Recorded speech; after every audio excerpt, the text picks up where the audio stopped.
with? Probate or the? Okay. Oh, I got it up first. I have a question on the salary and wages. Is that additional, any additional people associated with that? On probate. Get my follow on right there. Salary and wages on probate is not additional staff. It's just increase. It is increased. I've got a lady that she was there 3 years before I took office. I do not have a chief clerk in my office, which can do a lot of the things that I can do other than judicial decisions that would help. If I'm not here, she can make some of those calls, sign some papers without me doing that. And I contacted Pickens County to ask Judge Lindsey what his rate of pay was for his chief clerk.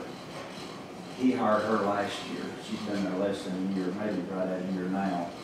And I was trying to get her very similar to that pay schedule that the lady in Pickens was making as chief clerk for that. The other staff members would be minimum increases. I think I've got the one that's getting, I think there's one, I think I was asking for 50 cents an hour, I think, on those other clerks. But the chief clerk, hers would be more substantial. I got that somewhere. It was like $2 maybe an hour. But that is the increase in that line item would be strictly for the increase of my existing, the pay on my existing staff. So the chief. The bulk is of not in there, or it is in there. Yeah, Okay. the bulk of that increase would be the chief clerk position. Now, elevating that individual to that role in your office, will that require additional training? We have actually this last year, and you'll see that when you get down to our training, that we budgeted 55, and based on the projection, I think we're 51 now. Based on the projection, we're looking at 88 is what we've got on here. The reason for that increase is because I started the first of 2018 with allowing Tracy to attend some of these conferences with me. It will not require her to do any additional training other than what she's already done. But it would be, I've asked for an increase when we get to that, an increase in that line as well, just so we don't go over that next year as I carry her to these trainings. Not necessarily additional training for her to be that, but I'd like for her to go to the trainings with me because she's going to pick up a lot of the same things that I am. Just to be exposed to issues. Just the only thing really that she won't be able to hold court, traffic court, any hearings, but she could give the oaths, sign paperwork like that if I'm out of the office, do some just administrative stuff that can't be done right now without me being in the office. So that's not necessarily additional training for her. I've kind of already done that this year. I let her go to the spring conference. And also, when we get to that one, there's a very good possibility, I'm still waiting on confirmation from the council, but there's a very good possibility that at least 2 of my clerks now would qualify for the state certification award, based on the amount of hours they've had for training. They've got a program that if you get so many hours, you become a certified clerk for the probate office. It's possible that I've got 2 of those ready to receive that award now, maybe 3. And then that would leave me 2 more to work on trying to get them certified as well. What I'd like to have, shoot for eventually would be a full office that's certified. It's got the certification awarded to them. You know, the only way that's possible is for longevity. I keep them, we keep sending them to training, and they stay with me. But like I said, I think I've got 2 that I'm thinking is going to qualify, but they've not answered my email yet. So we'll wait on that. We'll see. If they do qualify, I would like for them to be able to go to the conference because they allow them to come on stage, they give them a plaque. I think it would be great for them to get to experience that. So that's another reason that I've bumped the training up for that very reason. If they qualify to go be recognized, I want them to have the opportunity to go. All right, excuse me, not traveling experience. Travel experience, yeah.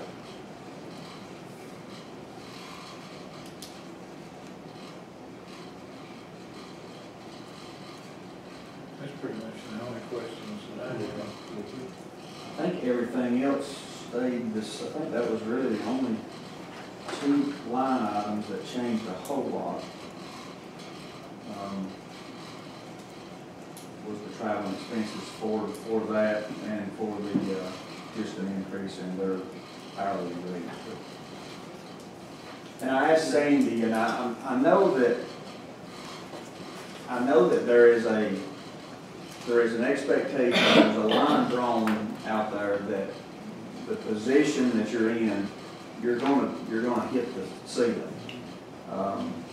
I'm trying, and I've told y'all this before, I've talked to others around the state, 159 of them, and it's so off the chart from one to the other. When you got a county that's got 5,000 people in it, they pay their clerks minimum wage. Then you got counties that's got 30,000 people in it, or 150,000 people in it, and they may pay them $25 an hour.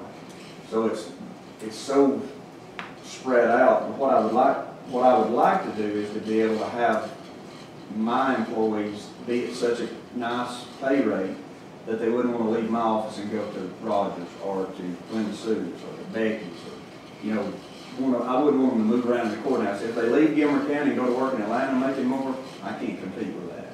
But I can compete with, or trying to compete with those right around the courthouse and those right around town here.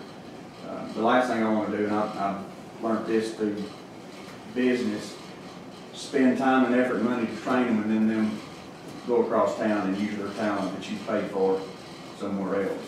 So I don't want them to run out on me because they can go to Burger King and make what they're making upstairs. Does echo continue? Another echo. We've heard that. Oh, really? from everybody. Well, I'm not talking You're not about it, so. You're not unique, but we understand. But I think it was, overall a 4%, 3 or 4% increase in the entire, because some of this I think we went down on, Insurance. some we went up. Where do we stand, and I just refresh my memory, I apologize. What are we doing about the legal professional services and contract there? Where we are, Are we gonna change that, or is it gonna stay, or are we? you're talking about with the public. Yeah. As far as- That's in here, It is, right? It is. That was actually the increase we saw that, yeah, we had to. A year ago, we added it a year ago. Yeah. That's still gonna be the same. Yeah, she's still, because that's not changed in Pickens, that's still what they're paying there, so, there's been no conversation about an increase on that at all. And in all honesty, I probably wouldn't be in favor if she did ask for that, because,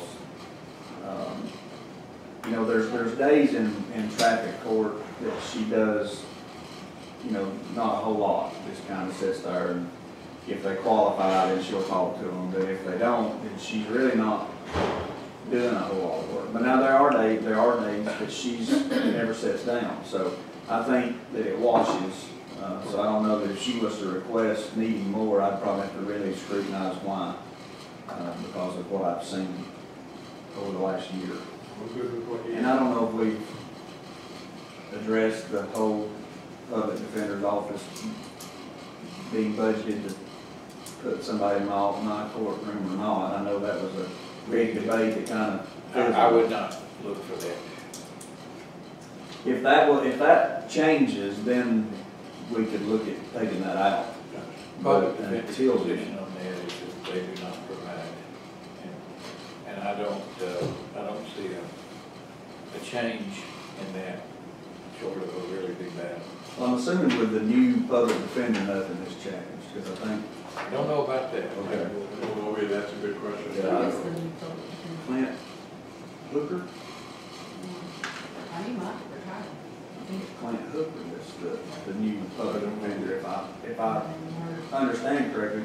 And when I saw that, I didn't know if he had a different mindset or not. I've not I thought of haven't it. talked to them. So I doubt it. I'd say since he worked right under I'd be mine. really surprised if he would be willing to take that on when the previous. I owe a ton of gratitude and thanks to to Allison because, you know, she provides me a assistant DA for no charge. You know, she don't, like, in public defender, I was told was to do the same, but that's not the case, so Well, I mean, that's how we got where we're at. that was our feeling, but they disagreed. And we couldn't find anything that would force them. Yeah, I remember there was some paperwork back in time that maybe covered it that ended or run out or didn't get renewed or something. But yeah, that was the main things on between last year and this year was those two items. There was, according to the council, there was no COLAs for our position this year that was going to go in 2019, so that part of it won't change. They may introduce something like that to try to clean up the salary bill this coming session, so I'm hearing that buzz anyway. I think they tried it last time and it got shot down. Or they changed it or something. Anyway, it didn't happen, but they may try that again this next session.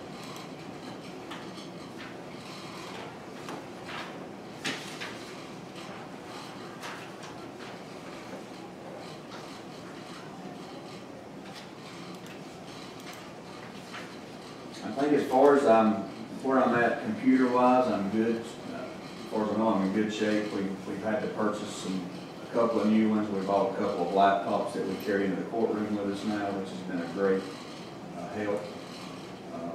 Got us a printer that we bought, and a scanner and printer, copier that we put in the courtroom that we leave in there. And Roger uses it if he wants to, but I don't know that he carries a computer in the courtroom, so I don't know that he ever uses it. But we found it to be a great help to us in the courtroom. We purchased a podium for the courtroom with a microphone, had it DJ mounted, all that for us. So we are, in my opinion, in the courtroom, we're in very good shape, better than we've ever been. You're utilizing courtroom D? Yes. You get everything in there is sufficient for your needs? Yeah, the only thing that, and it's not happened, I'm not saying it will, but the only thing, I don't know when that recording microphone apparatus was installed, but it's not given us any issues. We've been able to use it, all the microphones work, it records our hearings, no problems. On what medium?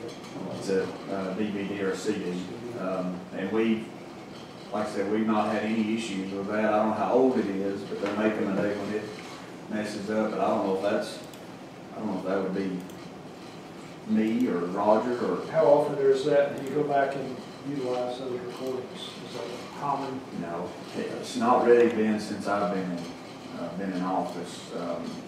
So that's, for now, unless there's a problem, then it's okay? Yeah, and some attorneys will bring their own court reporter. And so they sit there and talk into the little machine and record it themselves. But most of the time when it's self-represented litigants and it's just brother and sister arguing against each other, neither one of them will pay for a court reporter. We don't pay for the court reporter, so they're responsible. So we'll drop the CD in and hit record, and we've got it all recorded. If they appeal it and want to take it anywhere, they can get that copy through that CD. Okay. And it's working. Like I said, as far as I know, we've had no issues with that whatsoever. Now that we've got microphones and the podium, I can't think of anything. They did bring us a new Wi-Fi box, I think, and put in the courtroom where we're having issues with dropping Wi-Fi, but I think it was just because that was old. They put a new one in and it's working fine. And, like I said, courtroom-wise, I couldn't be happier. Everything seems to be really, really good. No issues there. Our computers in the office, I don't have anybody that's complaining with computer issues there. Somewhere down the road, I wouldn't mind. I've got to talk to ETC to see if it's possible, but I would like maybe somewhere down the road to get a computer to sit in our records room to where, because we're doing a lot of scanning. We're trying to get a lot of our files scanned where we can go online and look at it instead of having to go through those books upstairs. At some point, I wouldn't mind having a small table with a computer and a monitor. that would hook to my printer right outside the door, and people could come in and log in on a public access and search by name, hit print. They could do it all themselves without having to go through the books or ask us to go look through a file because we have everything scanned. Now that's going to be somewhere down the road because we're still scanning. But sometime I'd like to be able to do that. I think it'd be real easy to run a cord. We've already got power outlet in the room that would just be hooked into the network, into that printer and access to the internet. I think we'd be able to do it real easy. If the block room that's in the public records don't go all the way to the roof. See, It does reach out an for issue. fire purposes, it might. Might do it. If it's just above the drop ceiling, they can just drop it down the other side, But you Got got, that in my drill. but you you can could go, go through the block. you can go wireless. You got wireless. Yeah. So I mean, that's something that we That's need. not on this budget. No, I've not included it in here because as much as I'd like to go ahead and do it, I'm really not there yet. I don't think I've got enough scan to make it worthwhile. Now, once I get some that behind me and I've got more of it available, it might be a better idea to do it. And I just don't think we're ready for that right now. But other than that, printers, all that we got right now, I'm not having any issues with anything that raises a concern with me that is something I think that I'm going to face in the next year. Of course, I know things can happen and things change, but as far as me knowing that something might fail, I don't have any idea that that's happening or going to happen. Has the state mandated any new stuff that's gonna cost you? No, not as far as equipment. Now, they have, I think I told y'all this last year, that they have implemented a new traffic court training. And we did our first one in Columbus back in June, I think, 1st of June, a 3 or 4 day training in Columbus. They're going to do those once every year.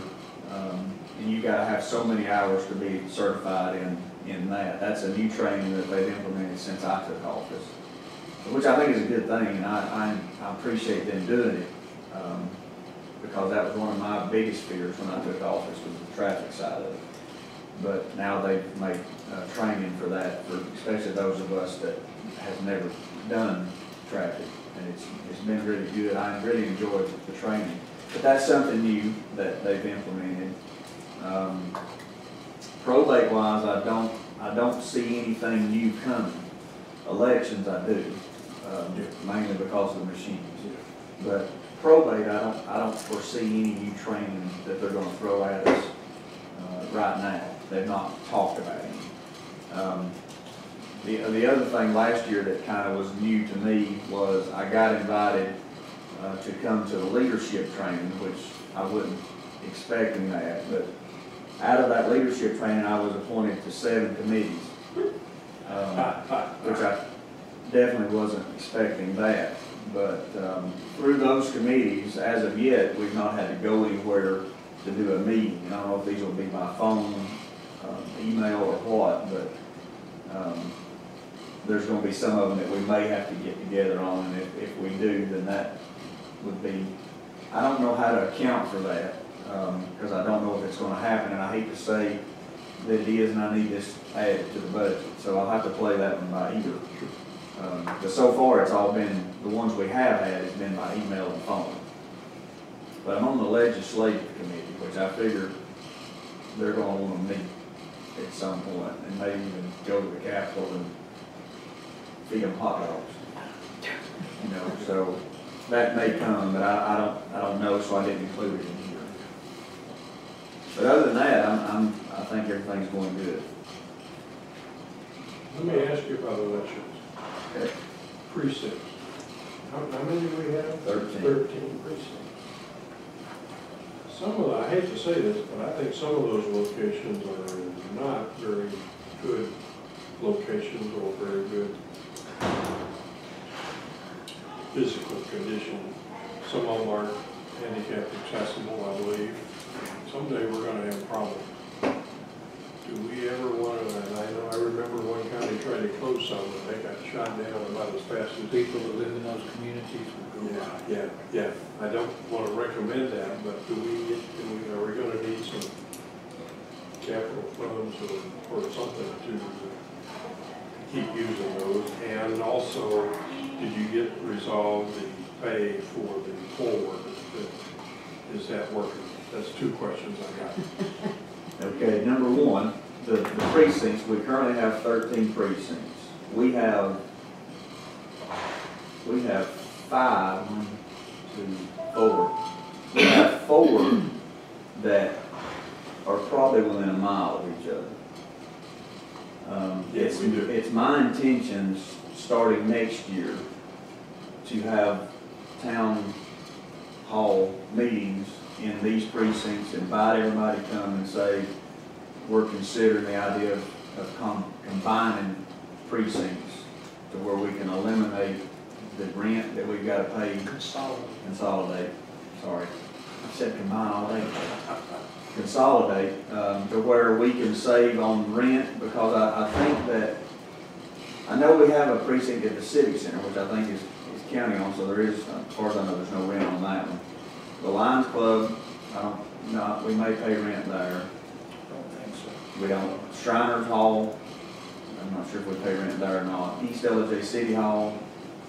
Those 4 are the ones that I'm thinking are so close together that, especially the Lions Club and the Civic Center. I mean, you can walk between them. So there used to be if you had so many registered voters, you had to have a precinct that didn't go over that amount of registered voters. That's how the Civics, or the Lions Club, I think, or Civic Center 1 got created, because Coosawati, for one, blew up in population, and it made them have to do a different precinct. I don't see why now, because the law says we can't be combined, or consolidated, consolidated. I do know, as Charlie says, there's going to be folks that's not going to be for that. But my thinking is, if I've got to drive to the Lions Club, how hard is it going to be to drive to the Civic Center? I don't think the ones in close that you described are going to be a I problem. don't think that, it's going to be the outlying ones where you have them within the community. And I'm not looking at them at all. If you go close Big Creek and tell them they got to come to town, you're going to have a problem. And I don't blame them. If it's right in their back door, have to come to town. I live on Cardiac, and I've got to come to the Lions Club. I don't understand that, but that's the way the precinct's drawn up. But yeah, the outlying precincts, I'm not looking at trying to do anything with them. But the ones in town, I am going to consider consolidating them, and I'm going to have meetings with those people that it's going to involve, just to get the feedback. It's going to be something that's just going to be done without input. They have tried that in other counties, and it has been a disaster. Yeah. Well, we don't have the precinct, like our post commission, we're not divided up physically by district, so there's not a reason politically to do it, or not do it. But What about school? I don't know how the School school board is. is a district. They are just. There you go, I was getting. That's why Mr. Weaver resigned. He moved out of his district, so he had Yeah, to resign. yeah. So, I mean, I agree with you. There's nothing really political about consolidating, I don't think. Now, there's going to be, and I'll give you an instance, for instance, the Shriners out here. The road is horrible. Oh, that's. And I got phone call after phone call about it. I tore my oil pan off. I'm going to have a front end line. And so I went out there, primary and runoff, and it is bad. I mean, I'm not going to lie about it. It's an obstacle course to get in there. But when I went into the precinct and was talking to the poll officers about the potential of combining or consolidating that with another one, you thought I'd said something about your mom. It was like, oh no, don't you do that, no. And I said, this is just going to get worse. We're going to have to come up with an idea about something to be able to get in and out of here. But I think with some explanation, and I may be sipping the Kool-Aid here, but I'm thinking that with some explanation I can hopefully explain why and how it would help the big picture. I will say that I have sent letters to landowners that own land on that Shrine Club Drive, asking them, and I've actually got everybody on board but one right now. And it's not the one it's not the one I thought it would be. The one that gave everybody the problems the last time was one of the first to call me and say, hey, I'm on board, what do you need? I'll donate the property. So, I don't really know why this other person, he's not said no, he's just not responded yet. And I know him, so I'm gonna give him a few weeks, and I'm in no hurry to do it this year anyway. There's no way to do it, but it's my understanding that if we can get the landowners on board, the state's willing to do something with the road, and then the city will take it in and maintain it. If that happens, that does a couple of things. It gets a road that's in good shape, and it gets a precinct that you don't turn your vehicle over trying to get into. So, Okay. and then after that's done, I may consolidate. Number 2 on the handicap accessible, we had an issue this last time at Boardtown where a lady was trying to get in with a wheelchair, and we couldn't get the other door open. And it concerned me because I thought we were going to have to tell this lady, we can't get you in. So, but we were finally able to get the door open. Of course, now they told me they're going to work on that, the clubhouse itself. So I didn't feel like it was, they're asking me to do something with it. So I don't know of any place right now that we've got a major issue or concern. That one scared me a little bit, but once we got to get the door open, we were good. Now, I mean, the Big Creek Fire Station's not ideal, but it's doable and usable. We put a guy out there that spends the night, stays with the equipment. So, like I said, I don't know of anything that we're looking ahead for that. The pay, as far as I know, we've got that set up. I think the runoff went pretty flawlessly. I think that everybody had their information in. The only complaint I got was, and this is just education, is they were so used to getting paid the night of. They was leaving with a check the night of, and so when I told them, and see that in May, the way it fell was it fell on Tuesday of that pay period, but then we got our checks on Friday. So they had to wait from Tuesday to Friday. Well, I had a few grumbling that they didn't get it that night, but at least they got it Friday. In the runoff, it actually fell the week, so it was like a week and a half. Yeah. And boy, you thought that there again. I mean, that I had robbed their bank account. And so I had to do a little bit of damage control on that and say, look, that's, it just depends on where we fall in the pay period. And they wanted me to contact Charlie and say, no, we want it on that Friday and the Tuesday. And I said, well, he's not going to run a special payroll just for you folks to get a check for $40 or $150 or whatever it is for poll officers. So you're going to have to be patient with us, and we fall in the cycle as everybody else. I will lose some because of that, because I had already a couple of comments, well, it ain't worth me waiting a week and a half on it to get my money, because that's why I did it, so I can get it quick. I get it, I understand. So we'll cycle through some of those, and I'm not too often concerned with it. We've got, I think, a good group of folks. We have people all the time that volunteer and come on board and do that, and not volunteer, but come work. So as those fade away, we'll add some in, and as we add them in, we'll go through the process of driver's license and get them in the system and taxes, and but I don't foresee that being any more an issue than what it was. And the only reason I think it was an issue the last time is because we tried to do it in a hurry, and that kind of got everybody razzled and dazzled. But now that we've got a plan, and they know coming in day one that they've got to go do that, they've got the choice to say, well, forget it, or okay, who do I go see? So I think we've got that ironed out. On the, as far as the budget goes, we tweaked this or changed it a little bit from last year, and I'd asked Sandy to try to help me do that, because we had our costs for the election rolled into supplies and materials. And I mean, when you look at a line item of supplies and materials for $83,000, it was bothering me. Because somebody could say, my gosh, what are you doing? And so I've asked Sandy if she could make me a line item for just the elections cost of it. And so she's added, I can't remember what line item number you Very know. like one of the bottom, very last line. Actually, I think that's the total. I think I added it on my sheet, but I didn't actually Oh, I thought include you it. added it. It'll go under,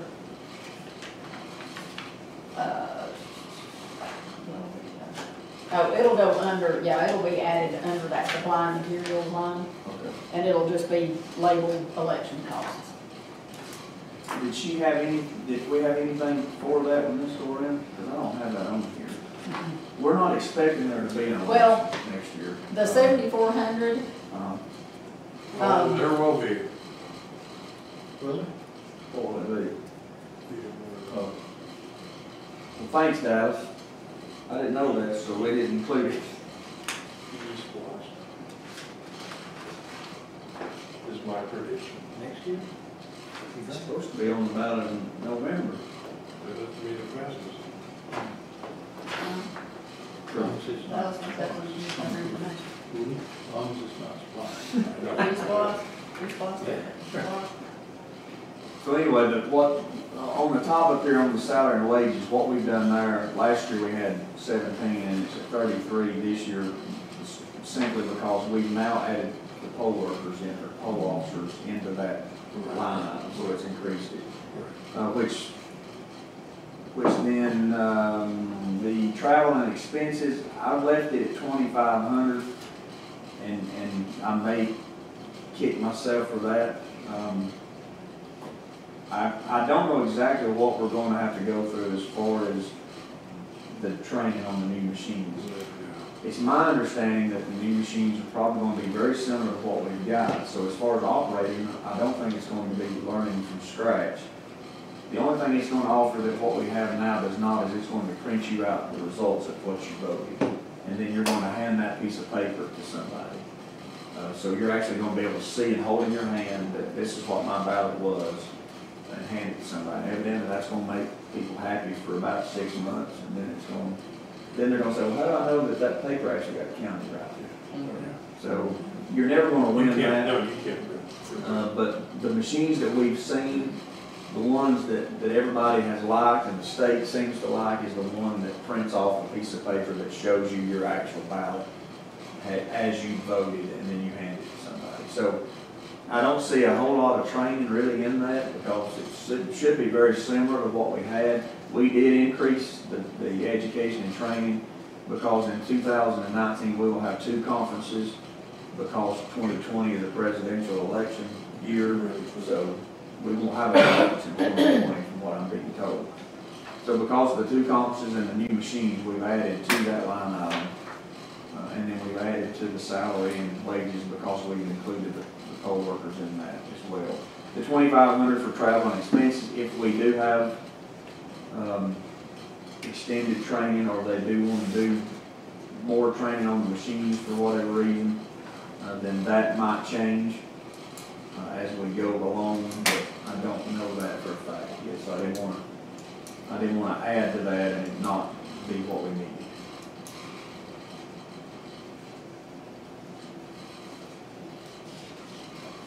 And that was pretty much on the elections budget. And I hated Travis left, but Carlene's in here, so and Charlie, I mentioned this to Charlie before. After the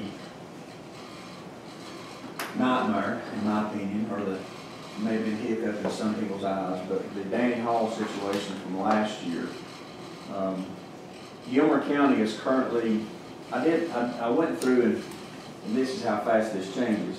I went through a list of the counties that currently have the probate judge as the election superintendent. At the time I did this, we had 38 counties in the state of Georgia that were still doing elections through the probate office. Since I made this list, 4 of those counties have went to a board. so now it's 34 counties. One of the judges, which I think he's mistaken, I shouldn't say that, I don't know, but he said it was taken from him. So that would lead me to believe that the county commissioner said, we don't want you doing it anymore, we're going to take it away from you, which means the county commissioners funded it. That seems like the opposite of what I'm being told by everybody else, is they normally go to the county commissioners and say, I don't want to do it anymore, y'all take it over and form a board. When I talked to Charlie about it, I think I talked to Charlie right after this Danny Hall thing, because I was on the phone all weekend, on Sundays, and at night, and how did you allow this to happen, and you're getting sued, and I'm getting an attorney, and all this stuff went on, and I was, to be honest with you, frustrated with it, because I tried every way I knew how to tell him and everybody else that this is what has to happen, and it didn't seem to please anybody. So I was frustrated, and I let the frustration come out at a training, and was told by several of my colleagues, you just need to get rid of it. Don't do it anymore. Let the county have it. Well, the short and narrow of that is I don't have the authority to come to y'all and say I'm not doing it anymore. It's my understanding I can't just say I'm done, that there has to be an agreement between us before that happens. Now, I've not went through the process of figuring out how that would work, but that's just my understanding. When I asked some of these, and to back up, for me to be the superintendent of elections, I get a yearly supplement of $3,800. That's what's added to the salary for being the election superintendent. When nothing's going on, that's probably not a bad gig. But when it's full-blown election season and all that was going on, that was a drop in the bucket. And I probably burnt through that within that first week if you looked at hourly time on the phone. So what I did is I kind of went through and looked at the population of these counties that were having it. I wanted to try to see where Gilmer County was at in the midst of all these. And you got some that's 45, 50,000 people. There was not very many that was more than we are. We're at, by the last census, I think it was 29,400, somewhere in there. The majority of these counties are very low population counties, and the majority of these have 1 to 5 precincts, whereas we have 13. Now, I do have some, like Colquitt County has 46,000 people, and they got 19 precincts. Clay County has 3,000 people, they've got 1 precinct. So we've got 29,400 and we got 13 precincts. Two of them went to a board last year, Heard County and Monroe County. They both went to a board, and then in 2015, Washington County went to a board. So these were just, I told Charlie that I tried to put some things together with numbers for there to be conversation. Again, I'm not demanding or saying that I'm done. I actually enjoy elections when everything's good, which I think anybody would enjoy their job when everything's good. But so I don't know if I don't want to be the guy. I don't want to be the probate judge that comes in and gets rid of elections because we've always had it in the probate court. But for the life of me, I cannot understand how it's still there, because I'm an election superintendent that's got to be nonpartisan, but I qualify as a Republican. And to me, it just don't seem like it makes good sense. If I'm on the ballot, I can't even have a part in it. I can't do anything. I can't go to a precinct. I can't touch anything. But yet, I'm the guy that gets blamed if it goes wrong. And that's frustrating to me. So I just wanted there to be conversation with all of us, and I don't know what's the best thing or the best route to go. I know from a county standpoint, if you develop a board of electors, that's going to be another budget. That's going to be possibly, I guess, more of an expense than what it is now. I would imagine from what I've heard from other counties, they had to hire a couple of full-time people to be that chairman or whoever they are. A lot of them has combined the Board of Registrars with the Board of Electors and done it that way. I mean, if it's something we want to look at, then it's going to there'll have to be some research into how that's put together and what's the best way to do it. So I wanted to bring that up. Like I said, next year's a non-election year, hopefully. And we won't have any of that to worry with that much. But 2020 is going to be a big one. And so I wanted to kind of get that out there for a discussion and have y'all be thinking about it as well as myself and see how we want to go. Now, I think Charlie's vote today, I talked to him, was you keep it. You have to understand though, Scott, I don't have a problem with you getting calls in the Well, middle. no, I kind of enjoyed this last election, actually. I know y'all don't mind at all. And in all honesty, you know, it's not really been that bad, but it's just, I don't know, it's just aggravating when we went beyond what we were even required to do by the state and still get blasted the way we did. And that was just frustrating on my part. And I know that's part of the job, but and I'll be honest with you, I didn't even know it was an option until I was told at training, look, you don't gotta do that. Let the county do it. And I'm like, huh? What do you mean? Same thing with paying the poll officers. Mhm. I thought it was my job to sit down that night and write checks to 80-something people. Until I was told, no, run that through payroll. You don't gotta do that. I'm like, oh, I like the sound. So you know, I'm learning as I go as well what things can be done and how we can change it. I want what's best for the county. And if it's best to keep it the way it is, then I'm not going to jump up and pitch a fit and go running into the woods. But if it's better to do it the other way, then I definitely want to look at that option. I mean, I know that if I lose it, I lose $3,800. But trust me, yeah, I would not worry about that something if it got gone because I was no longer doing election. Now, but then would it cost the county more than $3,800 a year to get rid of it? That's another thing that the county needs to look at, weigh it pros and cons as well.